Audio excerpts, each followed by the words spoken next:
Bonjour à tous, j'espère que vous allez bien. Comme tous les dimanches, nouvelle vidéo. Aujourd'hui, on va parler un petit peu de mon parcours parce que je sais qu'il y en a beaucoup qui m'ont demandé, notamment encore une fois, merci beaucoup pour les retours que j'ai eu sur ma vidéo de retour. On va y aller progressivement et après vous allez voir, ça va être que du bonheur. Dans cette vidéo, on va surtout parler en fait de mon parcours parce qu'il y en a beaucoup d'entre vous qui m'ont demandé qu'est-ce qui fait que je suis passé en fait de sportif de haut niveau à entrepreneur et comment ça se fait que je me suis retrouvé à jouer le All-Star Game aux États-Unis. Ça va démarrer tranquillement et vous allez voir après ça va être sympa. Il y a plein de choses qui se sont passées, que ce soit au niveau professionnel comme au niveau extra professionnel. On va pas parler de tout ce qui est collège, lycée, on pourra en reparler si vous voulez, mais aujourd'hui c'est pas le but. On va surtout parler de comment ça se fait que je me suis retrouvé sportif de haut niveau à jouer pour les Chicago Bulls.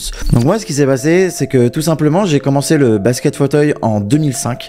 Quand j'avais 17 ans, en fait à un moment donné je m'ennuyais et je me suis dit tiens pourquoi pas j'irais faire un sport tout simplement. Et la chance a fait que à 500 mètres de chez moi, de là où habitaient mes parents, la section JDA basket fauteuil, elle s'entraînait en fait à 500 mètres de chez moi tout simplement. Et en fait ce qui s'est passé, je suis allé faire un entraînement de test et ça s'est super bien passé et j'ai pris le virus basket fauteuil tout de suite. C'est que j'ai joué tout de suite dans le grand bain, j'ai joué en première division française avec le club de Dijon et ensuite je suis arrivé en équipe de France Espoir. Lors d'un déplacement, le sélectionneur de l'équipe de France Espoir m'a remarqué, on va dire, je sais pas comment on peut dire ça. Mais en tout cas, il est venu me voir, il m'a dit je vois que t'es jeune, je vois que ton niveau ça va, est-ce que ça te dirait de venir faire un stage de détection avec les espoirs? Bah oui, bien sûr, on va pas dire non, tout simplement. Et après voilà, de fil en aiguille, tout s'est très bien passé. Les premières sélections ont été faites. J'ai fait le championnat d'Europe en 2008, championnat du monde en 2009, donc j'étais capitaine de l'équipe de France Espoir. Et puis voilà, en fait ça va super vite parce que quand on est jeune, moi j'avais le temps de me consacrer complètement au basket et puis quasiment tous les jours je vivais pour le basket en fait. Donc on devient sportif de haut niveau, puis surtout on représente la France. Ma première compétition internationale, d'entendre la Marseillaise sur le terrain, c'est un truc de fou. On ne mesure pas l'impact qu'a la Marseillaise quand on est sportif de haut niveau. Donc surtout quand on aime le sport, quand on vit pour ça, on mesure pas l'impact de cette Marseillaise, de cette première Marseillaise en tant que membre de l'équipe de France et surtout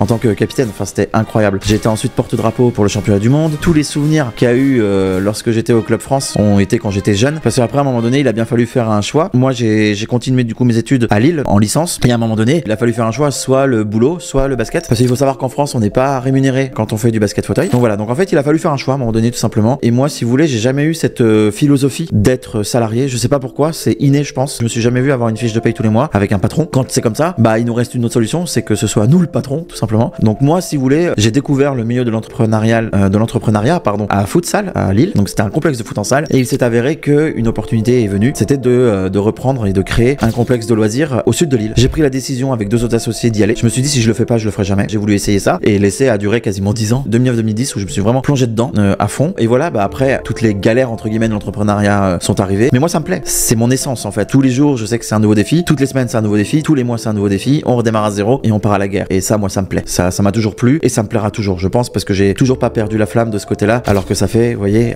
maintenant 15 ans que je suis dans l'entrepreneuriat. Et le basket à côté, tout simplement c'est que à un moment donné il a fallu faire un choix. J'ai dû dire stop à l'équipe de France parce que par manque de conviction vis-à-vis du projet sportif français, je dirais de manière globale, moi je me reconnaissais pas là-dedans et du coup j'ai décidé de privilégier ma carrière entre guillemets professionnelle. Ceci dit, en 2012 j'ai eu l'opportunité de faire un test au niveau du basket aux États-Unis, à savoir dans le mythique club des Chicago Bulls. C'est un rêve pour tout le monde et puis voilà, c'est le club mythique des États-Unis en fait si vous voulez. Et quand cette opportunité est arrivée en 2012, si je passe à côté de ça, je vais très certainement le regretter toute ma vie. Je suis pas quelqu'un qui vit avec des regrets, je déteste ça, donc j'y vais. Je fais des tests pendant une semaine aux États-Unis. Les tests sont concluants, ils me disent si t'es chaud, vas-y, tu viens. J'ai eu un visa de 10 ans pour les US et du coup je m'envole en août 2012 pour Chicago et de là s'en est suivi en fait une saison absolument enchantée. Les débuts ont été très compliqués, je vais pas vous le cacher, de comprendre la langue, de comprendre les systèmes, de comprendre, de s'adapter, etc. Mais j'ai une très forte capacité d'adaptation. Donc au bout de quelques semaines, mois, je dirais que ça y est, j'étais pleinement dans le truc. Et je me suis accroché, j'ai progressé. En janvier 2013, j'ai reçu ma convocation pour le All-Star Game. En fait, le All-Star Game, c'est un week-end qui se déroule aux États-Unis tous les ans, qui regroupe les meilleurs joueurs de basket de la côte est contre les meilleurs joueurs de la côte ouest. Et en fait, il y a un match qui se déroule souvent le dimanche et ça a été absolument incroyable.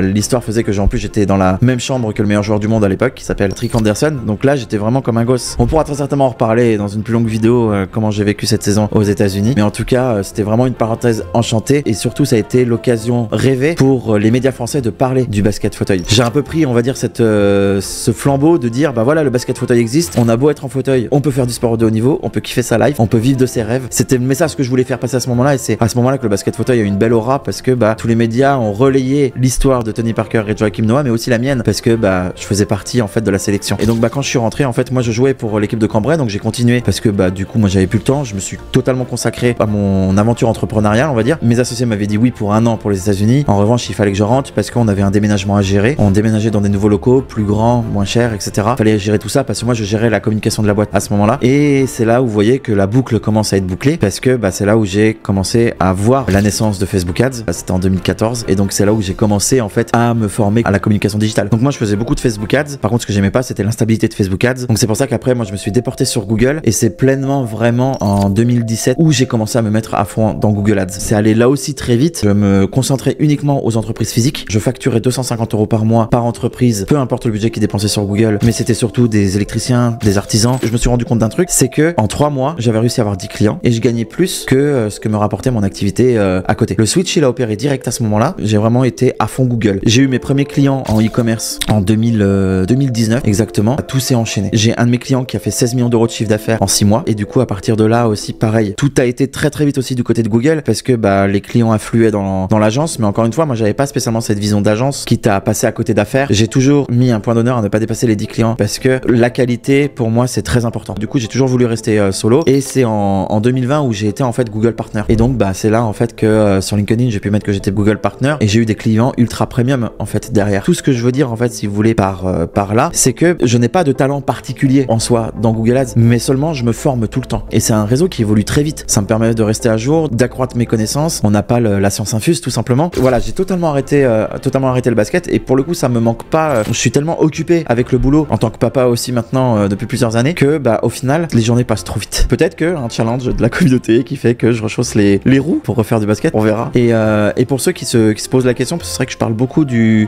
basket fauteuil etc. et du monde du handicap. Pour ceux qui savent pas, moi j'ai été victime d'une leucémie à l'âge de 5 ans et j'ai fait une mauvaise réaction en fait au traitement, à la chimiothérapie qui m'a rendu en fait paraplégique incomplet. Je suis en fauteuil mais je peux quand même marcher, me mettre debout sur une petite distance. Mais dans tous les cas, j'utilise le fauteuil au quotidien. J'ai toujours dit que le fauteuil était la meilleure chose qui me soit arrivée dans la vie. Maintenant, j'ai une fille, je suis papa, donc on va calmer le truc. Mais en tout cas, sans le fauteuil, bah j'aurais pas pu représenter mon pays à l'étranger pour une compétition sportive de haut niveau. J'aurais jamais pu jouer pour les Chicago Bulls et encore moins être All-Star. Donc voilà, il y a eu ce souci-là avec voilà le handicap. Ça c'est toujours pareil. Dès qu'il y a un problème, faut toujours en faire une force. Donc voilà, c'est la fin de cette vidéo, c'est la fin un peu sur ce parcours. Si vous avez d'autres questions, en tout cas, n'hésitez pas. Je vous dis à dimanche prochain pour une prochaine vidéo. Ciao!